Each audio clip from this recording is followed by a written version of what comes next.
نہ جانے مسائل تو علماء سے پوچھیں، یہ حکم مبین ہم کو رب سے ملا ہے، ہم کو رب سے ملا ہے۔ جی محترم، آپ نے سوال فرمایا ہے کہ اگر امام صاحب نماز تراویح پڑھاتے ہوں اور ان کی تلاوت سننے کے لیے کوئی سامع موجود نہ ہو تو کوئی بندہ نماز تراویح کی حالت میں قرآن مجید اٹھا کر ان کی تلاوت کو سن سکتا ہے یا بیٹھ کر سن سکتا ہے؟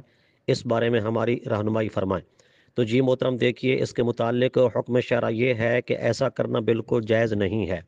یعنی قرآن مجید اٹھا کر، خواہ وہ کھڑے ہو کر سنے یا بیٹھ کر سنے، قرآن مجید کو کھول کر کوئی بھی شخص اگر کسی امام صاحب کی تلاوت یا قرات سنتا ہے، یہ شرعاً جائز نہیں ہے، چونکہ اس کی دو صورتیں ہیں۔ یا تو وہ نماز میں ہوگا، تب بھی عمل کثیر ہے، اس کی اپنی نماز فاسد ہو جائے گی، جو قرآن مجید اٹھا کر کھول کر امام کی قرات سننے والا شخص ہے۔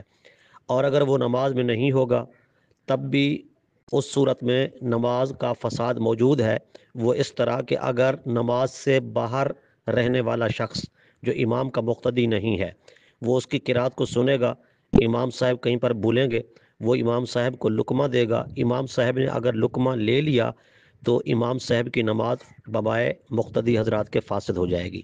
لہذا قرآن مجید اٹھا کر کھول کر امام کے پیچھے امام کا سامع بننا یہ درست نہیں ہے۔ اگر امام صاحب اکثر بھولتے رہتے ہیں تو سامع کا انتظام کر لینا چاہیے۔